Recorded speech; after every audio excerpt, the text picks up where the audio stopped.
saying this for a while and I've been listening to you for a long time. The I is more powerful than the iPhone. Yeah. You also said a lot of times that you've not read the user's manual. So where is the human being's user manual? Because the iPhone comes with the user manual in the book, in the box. And how do you find my user manual?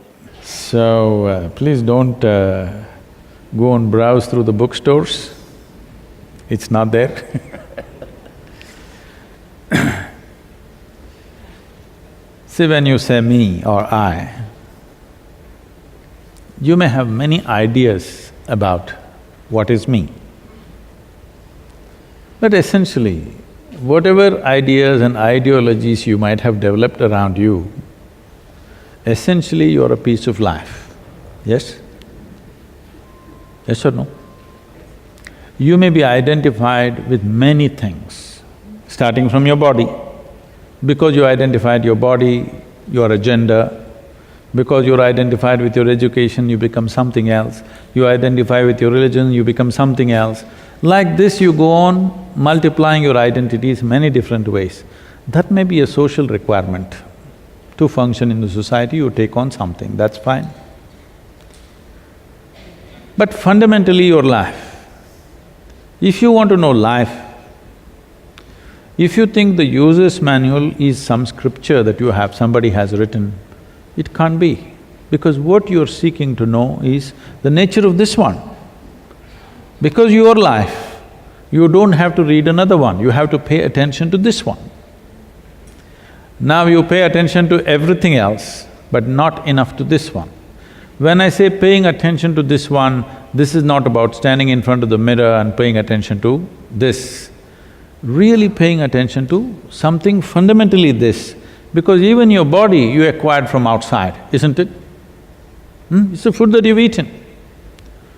What you call as my mind, the content of your body and the content of your mind. This is the food that you've eaten, this is the impressions that you've taken in. But more fundamental than that, you still exist. Life is something that you allow it to blossom and flourish. You don't have to use this life, there's nothing like that. You just have to allow it to blossom to its fullest possibility.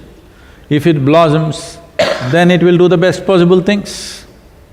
See, every life on this planet, whether it is a worm or an insect or a bird or a tree, every one of them is trying to become a full-fledged life, isn't it?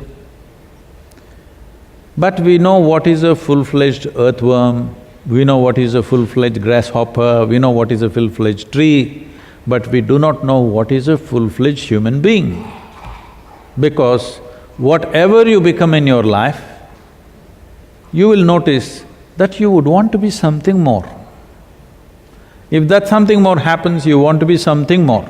If that something happens, you want to be something more, yes or no? Wherever you are right now in your life, you still want to be something more.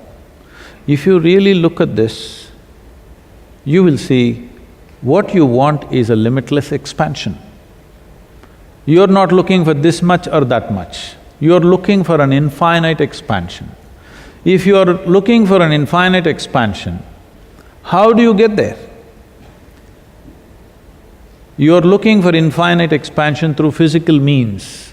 This is never going to be fulfilled because physical means it has a defined boundary.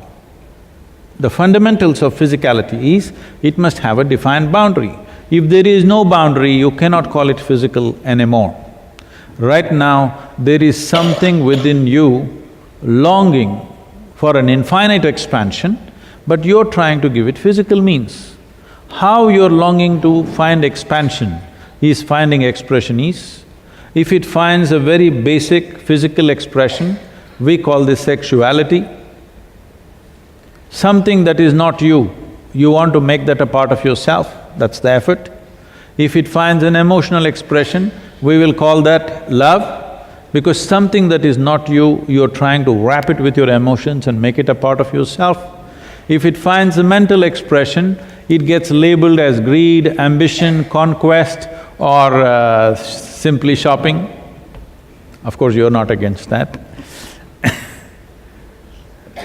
All these are the same effort that a human being is trying to be something more than what they are right now.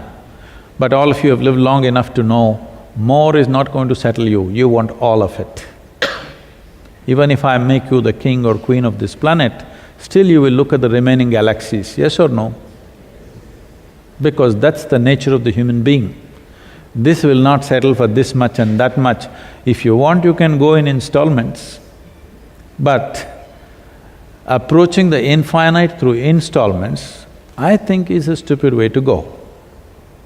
Because you can't count 1, 2, 3, 4, 5 and say one day infinite, you can only become endless counting. So, the manual is right here. Don't believe me, don't believe anything that anybody says, but pay attention to the life that you are. Not your thought, not your emotion, not your physical structure, but the fundamental life that you are. If you pay enough attention to that, everything you want to know about life is right here. You don't have to listen to anybody's discourses, you don't have to read anybody's scriptures, you don't have to listen to anybody's teachings, because what you need to know about life is yours fundamentally, because you are life.